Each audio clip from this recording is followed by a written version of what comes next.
명태균 씨 녹취록을 보면 지난 2022년 대선 때 윤석열 캠프에 두 팀이 있었잖아요. 네. 팀 김건희, 팀 김건희에 이준석, 명태균, 김종인 있는 거 아닙니까? 네. 그리고 팀 장제원 팀에 이른바 뭐 이철규, 윤한홍, 권성동 등 이 찐윤 팀들이 아닙니까? 이 사람들이 계속해서 갈등 관계를 형성했잖아요.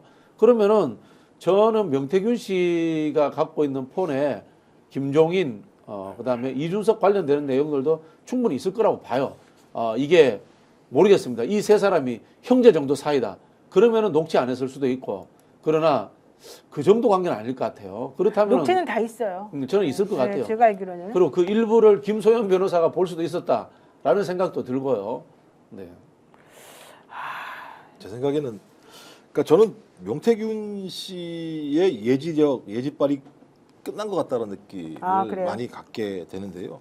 그 얘기잖아요. 윤석열 2년 만에 하게 하고 그 다음에 이준석 대통령 만들자 이런 얘기지 않습니까? 근데 이미 이 얘기부터 끝나버린 거잖아요. 지금 상황을 보면 그래서 아직까지 안에 있어서 그런지 모르겠습니다만 뭐 예를 들면 이준석이 전 대통령이 될 거라고 생각하지 않습니다만 이 사건과 관련해서 검찰이든 국수본이든 어떤 형태로든지 탈탈 털 수밖에 없을 거다. 탈탈 안 털고는 소위 자기들의 미래의 어떤 수사 권한 자체를 확보하기 어려울 거라는 생각이 들거든요. 그럼 타겟팅은 명확한 거죠. 윤석열, 김건희, 명태균. 여기를 탈탈 털 수밖에 없을 거다.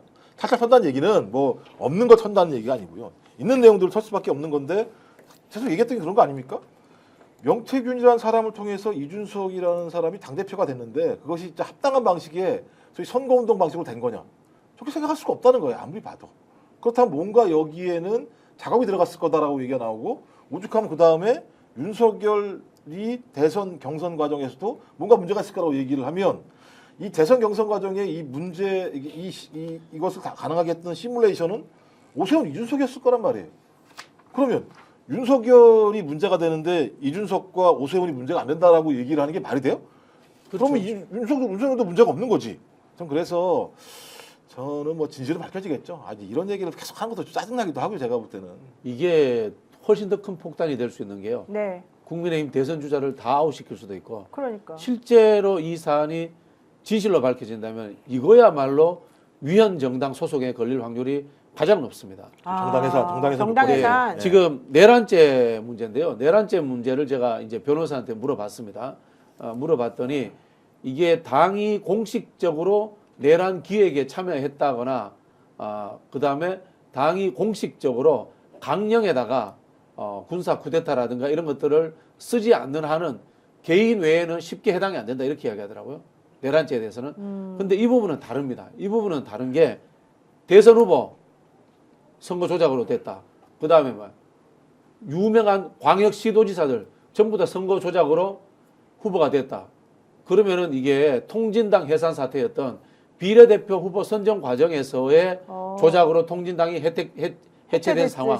그것과 거의 유사해지고요. 그것보다 사실 더 큰 건이에요. 매우 심각한 거죠. 네, 매우 심각한 건이기 때문에 이거야말로 진짜 위헌 정당으로 정당 해산될 소지가 있는 사건이다. 이렇게 해석을 하시더라고요. 게다가 이준석 의원은 당시 당대표였잖아요. 네, 자기가 그렇죠. 모든 걸 알고 있었잖아요. 그렇죠. 게다가 이준석 의원이 그때 주장하기를 김건희 씨는 공천에 개입한 게 맞지? 나랑 대화한 게 엄청 많지? 이런 주장을 하면서 당시에 김건희 씨의 공천 개입을 기정사실화했고 당대표였던 자기가 그 내용을 알고 있다고 얘기를 했었잖아요. 알고 있는 건지 들어준 건지 김건희의 의견을 수용을 해준 건지 알 수 없죠. 같이 뭐 한 것처럼 보여요. 왜냐하면 명태균 씨 황금폰엔 사실은 명태균 씨가 나중에 생각해서 많은 사람들과 대화를 다 녹음을 해놓거든요. 근데 여기에 이준석 얘기도 사실 되게 많이 나오고 PC 포렌식에서도 그런 거 많이 나왔었어요. 그러니까 그 상식적으로 따지면 그 대선 경선 과정에서 아시잖아요. 그 소위 그 책임 당원들 투표에서 소위 들어온 지 얼마도 안 됐던 윤석열이라는 후보가 25%인가를 이기는 게 나온단 맞아요. 말이에요. 근데 국민 여론은 반대예요.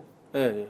근데 이건 말이 안 되는 거거든요. 원래대로라면 오히려 윤석열이 국민 여론에서 더 높고 소위 책임 당원 문제와 관련해서 뭐 비슷할 수는 있겠습니다만 정반대의 상황이기 때문에 이거는 매우 비상식적인 상황이 상식화된 부분이기 때문에 이건 선거 부정의 의혹이 있다라고 거기서 추정해 볼 수 있는 내용들이 분명히 있는 거죠. 그리고 지금까지 명태균이 했던 여러 가지의 정황이나 객관적으로 나오는 사실을 보면 여론을 조작하거나 경선 과정을 조작했다라는 의혹들이 나오기 때문에 저는 이거 하나하나 밝혀지기 시작하게 되면 말씀하셨던 것처럼 민주를 완전히 왜곡시켜내는 거지 않습니까? 그렇다면 그 정당은 민주주의를 담보할 수 없는 정당이기 때문에 네. 좀 위헌적인 정당으로서 해산 사유가 가능할 수도 있는 내용까지 갈 수 있죠. 아까 그 박진영 평론가가 말한 것 중에 윤석열 씨에 대해서 한 얘기 중에 이게 있잖아요.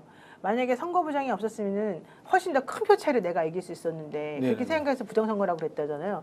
그 큰 표 차이로 이긴다는 거에 근거가 바로 명태균 씨가 자기에게 해준 비공개 여론조사예요, 사실은. 6%에서 7% 이긴다. 그러니까 네. 본인은 그런 내용을 계속해서 들으면서 내가 이게 맞는 건데 왜 얘네들은 실제 해보니까 이렇게 조금 나왔지? 이거 이상하다 그렇게 생각을 했던 것 같고 그러다 보니까 그런 종류의 내용이 계속해서 그 핸드폰에 다 저장이 사실은 되어 있는 거죠. 네. 저는 이준석 대표가 선거 조작의 공범이라고 생각하지 않아요. 그런데 이준석 대표가 자기께에 넘어가서 실수한 측면이 있다고 보는 게 특히 그 안심번호를 시군구 단위까지 쪼개서 줬더라고요. 네, 맞아요. 그러면은 그 당시에 지역위원장, 현역 국회의원들의 다수의 지지를 얻는 사람 윤석열이었어요. 지역위원장들은 시군구 단위로 쪼개진 전화번호 대충 보면 누군지 다 압니다. 네. 그렇지 않습니까? 그러면은 명태균 씨 같은 사람이 사전에 AR에서 조사해가지고 이 사람 동그라미 꼽혀 설명하면은 지역위원장들이 다 영향력 미칠 수 있어요. 알겠습니다. 네, 오늘 저희가 선관위 관련해가지고 국정원이 스스로 방화벽 허물어라라고 해놓고는 갑자기 방화벽도 너무 쉽게 없는 거나 마찬가지더라 뭐 이런 얘기까지 했다는 거 사실은 그게 제대로 된 정보가 아니었다는 거 그런 정보를 듣고 대통령이 계엄을 선포한 거 아닌가라는 의심이 든다는 거 그리고 선관위도 이제는 반격을 꾀할 때가 됐기 때문에 뭔가 특단의 대책을 좀 준비하고 있다는 거 이런 정도까지 얘기해드렸고요. 지금 개혁신당 내에서 벌어지고 있는 내부는 결과적으로는 이준석 의원이 자신이 대선에 나가겠다는 그 꿈과 명태균 씨와의 약속을 생각해서 지금 상황을 좀 어지럽히고 있는 거 아닌가라고 하는 얘기까지 해봤습니다. 스픽스가 말하는 언론입니다. 대세는 유튜브, 그중에서 스픽스. 좋아요, 댓글, 구독, 알림 설정. 여러분이 저희를 사랑해 주시고 우리가 여러분을 사랑하는 4가지 방법입니다.